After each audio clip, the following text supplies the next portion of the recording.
사람은 전곡을 찔렸을 때 발끈합니다. 아니라는 거예요. 그게 아니다. 그래서 사람은 전곡을 찔렸을 때 발끈하는데요. 많은 변명을 하기도 하고 난감한 상황을 얼른 넘기고 싶어서 얼버무리기도 하지요. 솔직하게 인정하기란 정말 어려운 것 같습니다. 여러분은 부끄러운 모습이 혹시 드러났을 때 어떻게 대처하고 계십니까? 부끄러운 모습이 드러났을 때 어떻게 대처해 오셨습니까? 아마 이와 비슷한 반응이었지 않을까 생각이 되는데요. 오늘 우리는 제자들의 부끄러운 모습을, 제자들의 부끄러운 민낯을 보게 되는 그러한 말씀을 읽게 됩니다. 오늘 제자들은 어떻게 대처했는지를 생각해 보면서 우리도 한번 돌아보는 시간을 가지고자 합니다. 6월절 만찬 자리에서 예수께서 떡과 잔을 건네주셨고 제자들은 그것을 먹고 마셨습니다. 지금까지의 지켜오던 6월절 식사와는 완전 다른 것이었죠. 예수님이 떡과 잔을 주셔서 먹고 마셨는데 지금까지 6월절에 먹고 마셨던 것과는 완전히 다른 것이었다는 거예요. 이것은 우리 조상이 애굽에서 나올 때 먹었던 고난의 떡이다. 혹시 이 고백문이, 이 기도문이 무엇인지 아십니까? 다시 한번 들어보세요. 이것은 우리 조상이 애굽에서 나올 때 먹었던 고난의 떡입니다. 이것은 6월절 식탁 고백문입니다. 6월절에 떡을 먹을 때 가장이 대제사장의 역할을 하면서 이렇게 선포했습니다. 이것은 우리 조상이 애굽에서 나올 때 먹었던 고난의 떡입니다. 이 6월절 식탁 고백문이 훨씬 더 익숙하지 않습니까? 왜? 그동안 그렇게 6월절을 지켜왔기 때문이죠. 이스라엘은 출애굽 세대가 먹었던 그 떡을 6월절 절기 때마다 믿음으로 재현해 왔던 것입니다. 그리고 잔을 마시며 6월절 어린 양의 피를 통해서 구원받았음을 다시 한번 되새기는 영적인 기회로 만들었던 거죠. 그러한 하나님의 구원 이야기가 식사 시간 내내 지속이 됐고요. 식사를 마친 다음에 늦은 시간까지 하나님의 구원에 대한 이야기로 그 시간을 채워갔음을 보게 됩니다. 이것이 전통적인 6월절의 모습이었습니다. 하지만 오늘의 6월절은 예수님께서 다르게 설명해 주고 있다는 거예요. 그동안 익숙했던 6월절이 아니라 다른 6월절을 말씀하고 있습니다. 떡을 축복하시면서 떼어주셨죠. 그러면서 말씀하세요. 받아서 먹으라. 이것은 내 몸이니라. 떡을 주시면서 이것은 떡이 아니다. 나의 몸이다. 예수님의 몸임을 알려주셨고요. 또 잔을 가지고 감사기도 하신 다음에 이렇게 말씀하시지 않습니까? 너희가 다 이것을 마시라. 이것은 죄사함을 얻게 하려고 많은 사람을 위하여 흘리는 나의 피, 곧 언약의 피이니라 라고 말씀하십니다. 잔이 아니라 죄사함을 위해서 흘린 예수님의 피고 새 언약임을 깨닫게 해주시는 그러한 말씀입니다. 때가 되자 예수님은 새 언약을 제정하셨고 제자들에게 자기 자신을 내어주시고 계시는 장면입니다. 여러분은 이 성만찬 제정의 말씀 6월절 만찬의 장면에서 무엇을 읽어내고 계십니까? 때가 되니 새 언약을 제정하시고 제자들에게 자기 자신을 내어주고 계시는 예수님의 모습을 읽어낼 수 있어야 하는 거죠. 이후에 제자들과 15분 정도 거리에 있는 감람산으로 건너가셨는데요. 예루살렘에서 골짜기 건너 감람산 한 15분 정도 거리로 예상해 볼 수 있는데 감람산으로 가셨습니다. 거기서 이렇게 말씀하십니다. 오늘 밤 너희가 다 나를 버리리라. 목자를 치면 양떼가 흩어지지 않습니까? 그것처럼 예수님은 사라지게 될 것이고 제자들은 다 흩어지고 버리게 될 것이다 라는 예언을 해주고 계십니다. 그러자 예수님의 말씀에 늘 적극적으로 반응했던 베드로가, 그러니까 예수님이 무엇을 하시면 늘 적극적으로 반응했던 한 사람이 떠오르지 않습니까? 베드로가 이번에도 이렇게 반응합니다. 33절인데요. 우리 같이 한번 읽어보겠습니다. 베드로가 대답하여 이르되 모두 주를 버릴지라도 나는 결코 버리지 않겠나이다.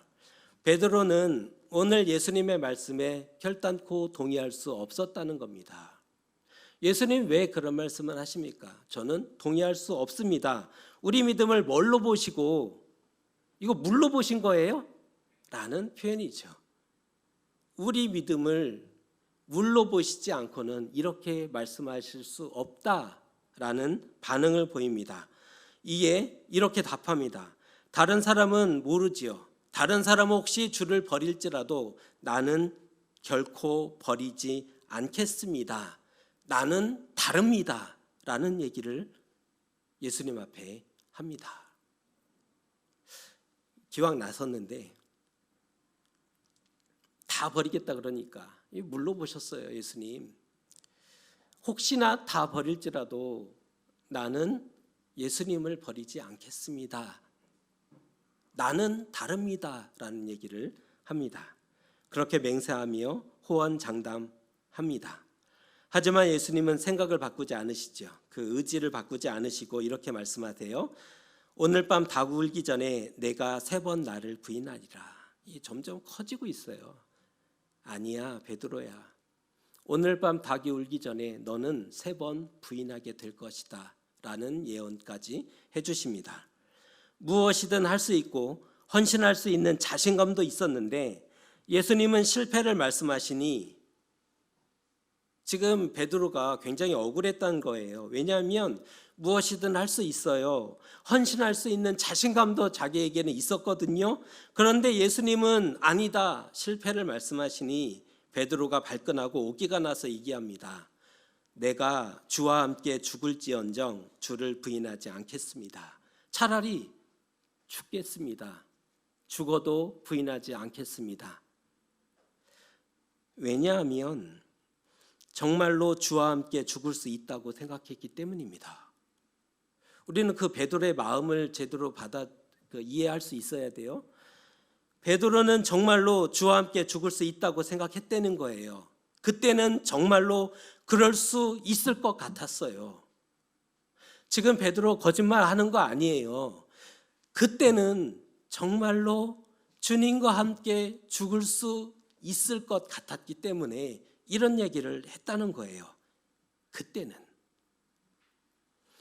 그랬더니 모든 제자들도 이게 베드로만 그런 게 아니라 모든 제자들도 억울한 표정과 맹세의 말로 똑같이 하는 겁니다.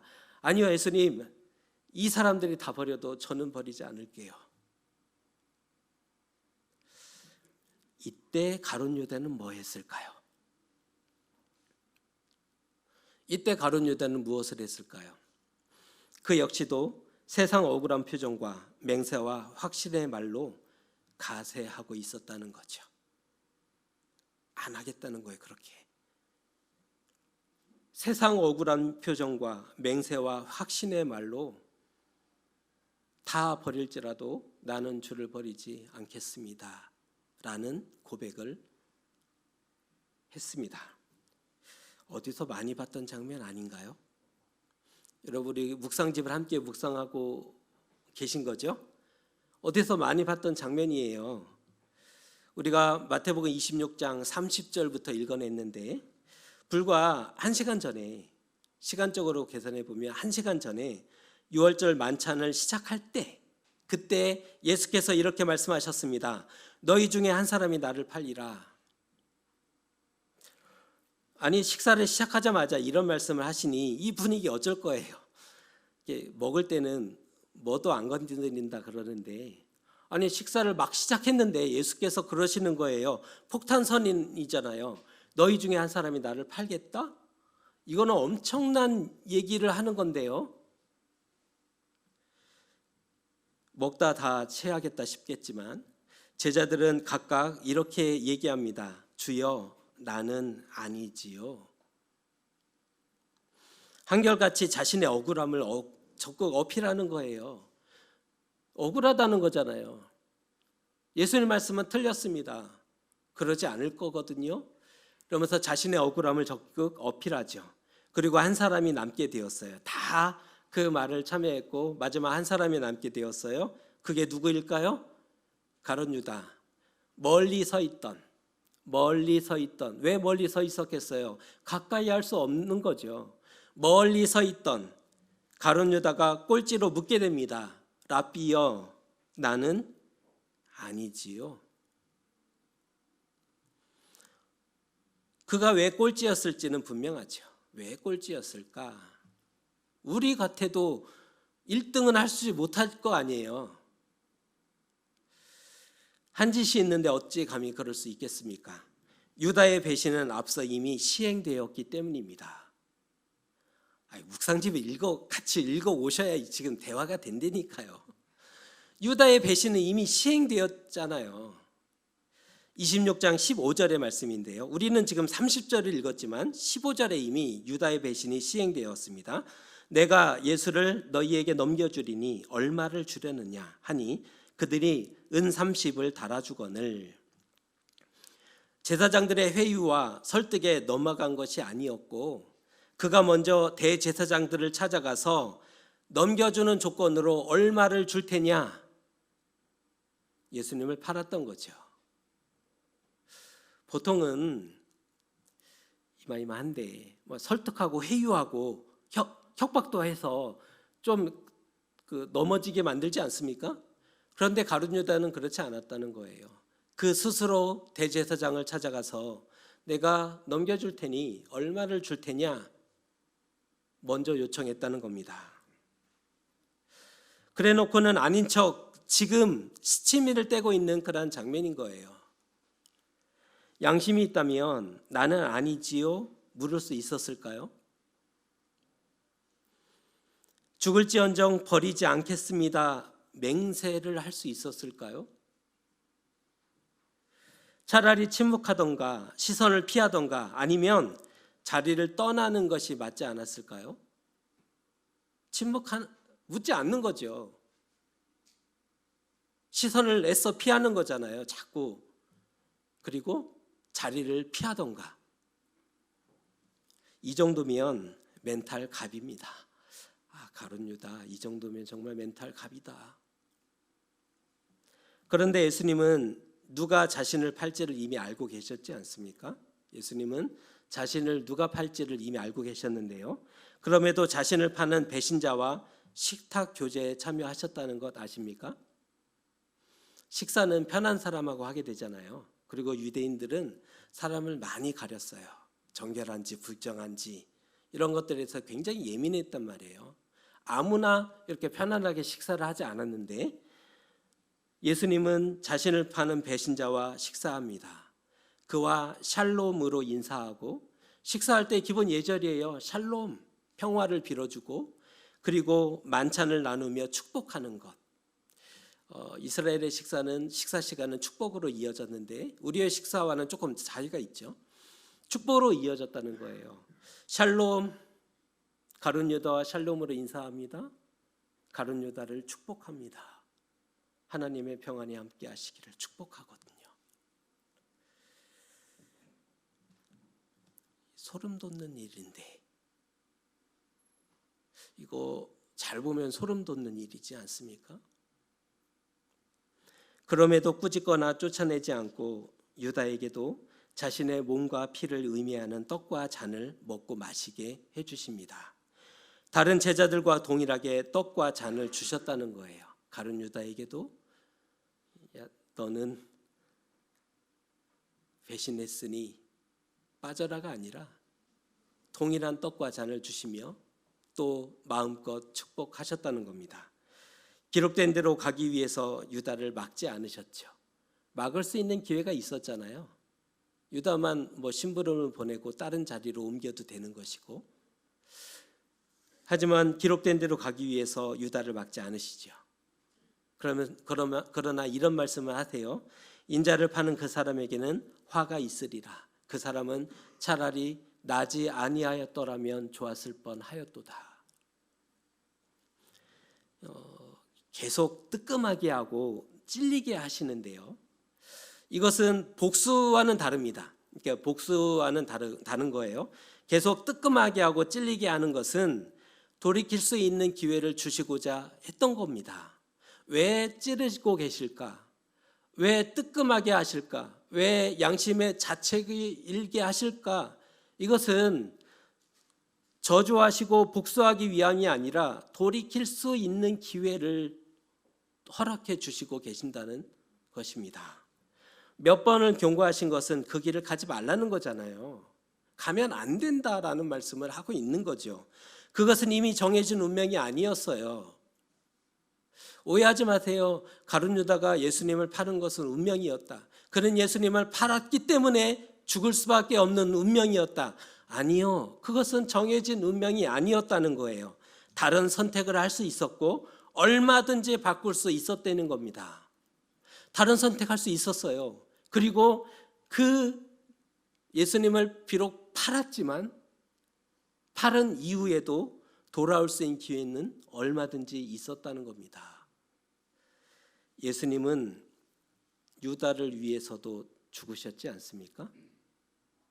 예수님은 유다를 위해서도 죽으셨어요. 이 말은 그도 살아야 했다는 말과 같은 의미입니다. 만일 유다가 거기서 멈췄다면, 마음에 찔려서 회개했다면 어떻게 되었을까요? 멈췄어요. 오늘 예수님의 말씀을 듣고 멈췄다면, 그리고 회개했다면, 주여 나는 죄인입니다. 나를 불쌍히 여겨 주십시오. 라고 회개했다면 그는 어떻게 되었을까요? 한때 악한 마음이 그 마음에 있었지만 돌아올 기회가 주어졌을 겁니다. 하지만 그는 멈추지 않았고 회개하지 않게 되죠.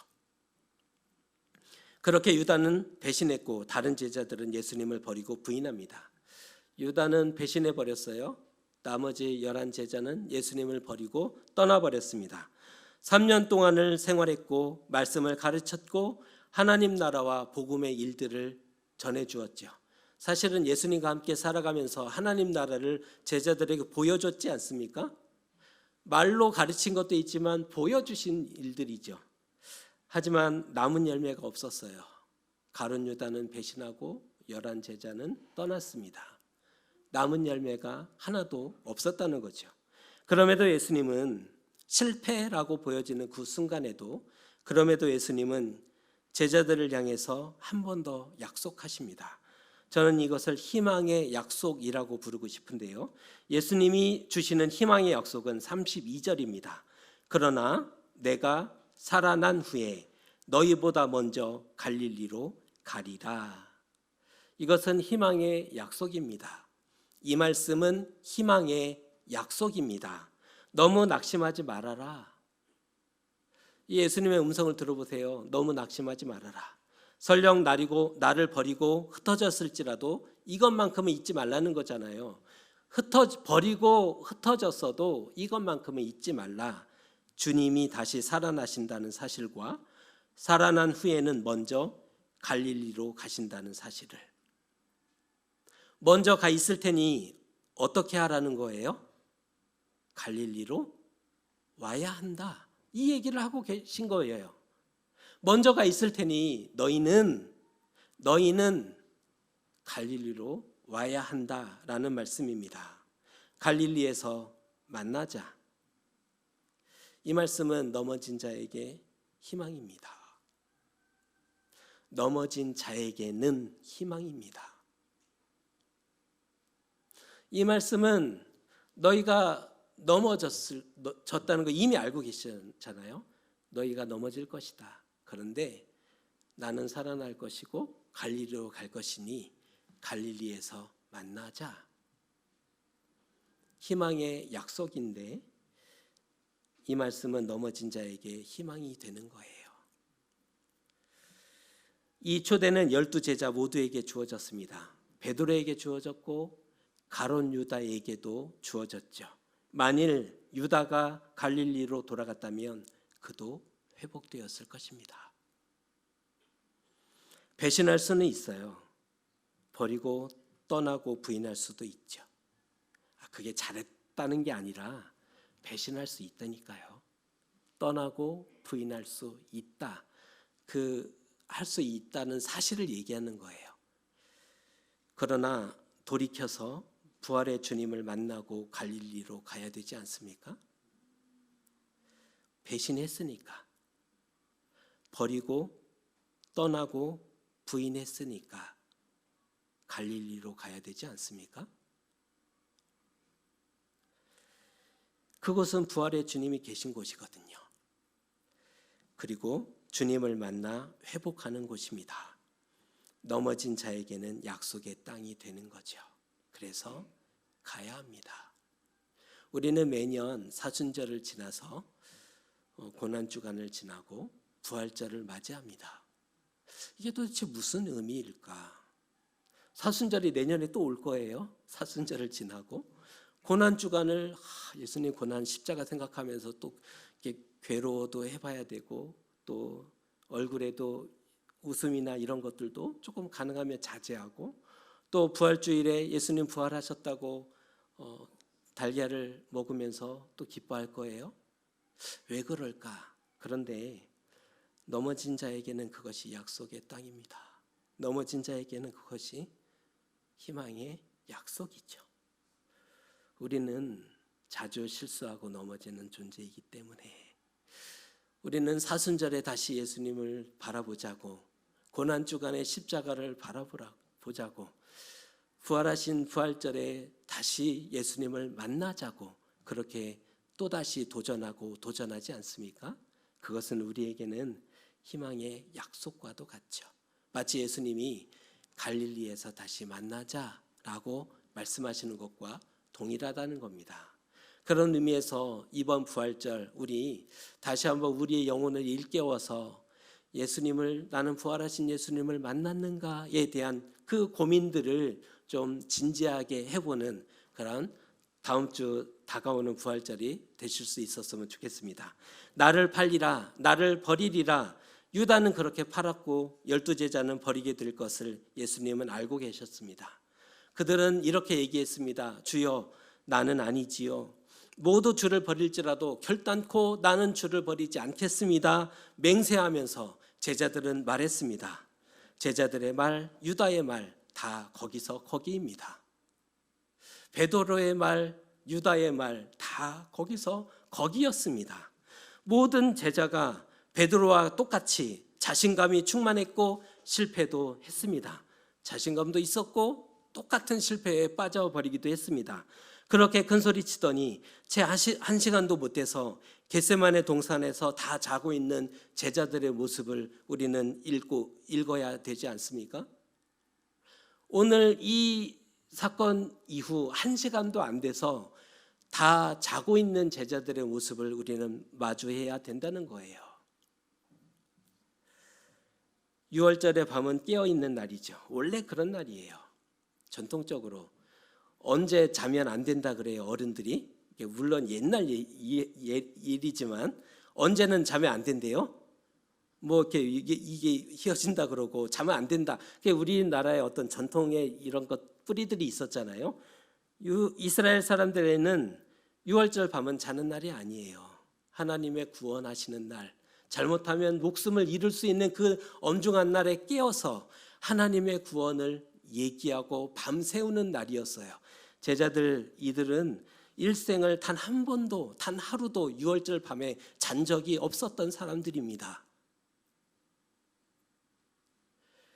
작년까지도 단 한 번도 자지 않았던 사람들이라니까요. 그런데 하필 오늘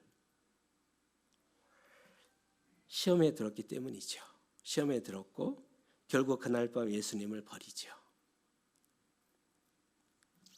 큰 결단과 용기, 자신감 다 무너집니다. 결단이 중요한 게 아니에요. 용기가 있느냐 없느냐 이거 중요한 거 아닙니다. 왜냐하면 그것은 다 무너지는 것이기 때문입니다. 결단하고 맹세하여도 오늘 밤이 가기 전에 다 부인하고 떠날 겁니다.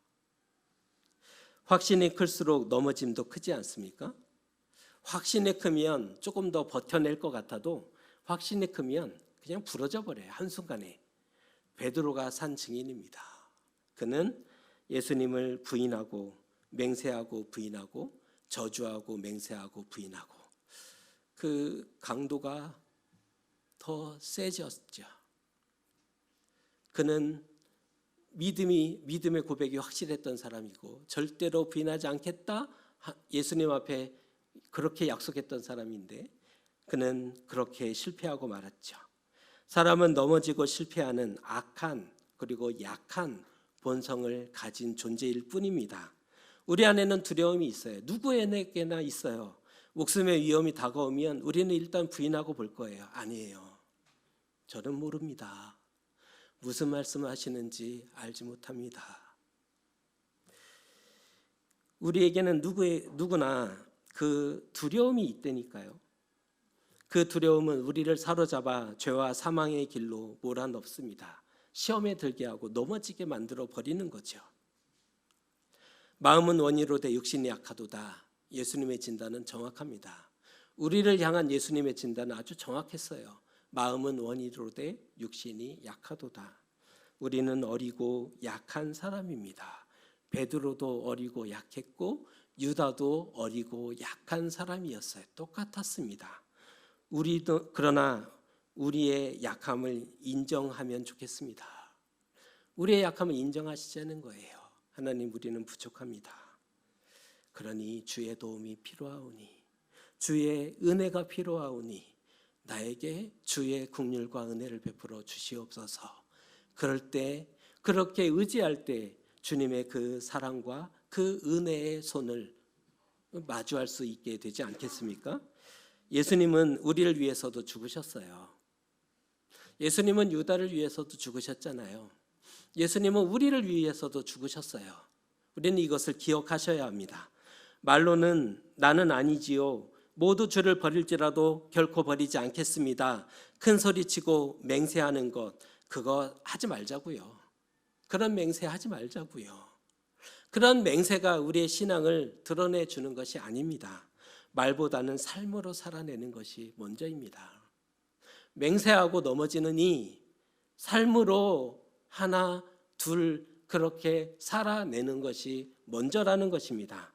실패하지 않으려면 작은 순종에 승리할 수 있어야 되는 거예요. 삶에서 만나는 작은 일들에 순종할 수 있어야 된다는 거예요. 지금 깨어있고 승리하지 못하면 정작 고난과 시험이 다가왔을 때 그때 이기지 못합니다. 지금 깨어있지 못하고 준비되어 있지 못하면 정작 다가왔을 때 이기지 못한다는 거예요.